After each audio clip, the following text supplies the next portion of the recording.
এটা কি দেখেন, এই যে এটাই হচ্ছে কফি বিন, আর এটা দিয়ে হয় এসপ্রেসো। আর আরেকটা মজার ব্যাপার হচ্ছে কি জানেন, এটা হচ্ছে ডার্ক রোস্ট। এটার এসপ্রেসোটা খুবই তিতা, খুবই এনার্জেটিক এবং খুবই কি বলে রিফ্রেশিং।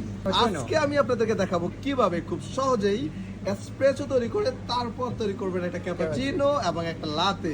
আর এই ভিডিওতে আমাদেরকে হেল্প করছেন আমাদের সহযোগী জেফরি চৌধুরী। আহা, কি কালা কালা পানি পড়তেছে রে, এই এত তিতা আর এত টেস্ট। ওকে, ডান, এসপ্রেসো রেডি। এখানে যা হয় তাই হয়।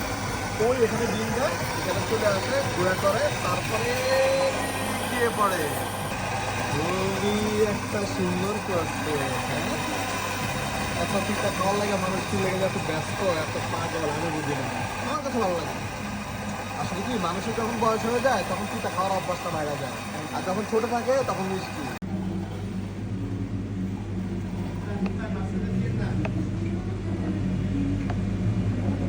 ওয়াও, দেখেন আর্ট করাটা কত সহজ একটা ব্যাপার, কিন্তু এটা আমাদের কাছে মনে হচ্ছে যে করতেছে সে শিখতে অনেক কষ্ট হয়েছে। This looks really very nice. এটার নাম হচ্ছে লাতে।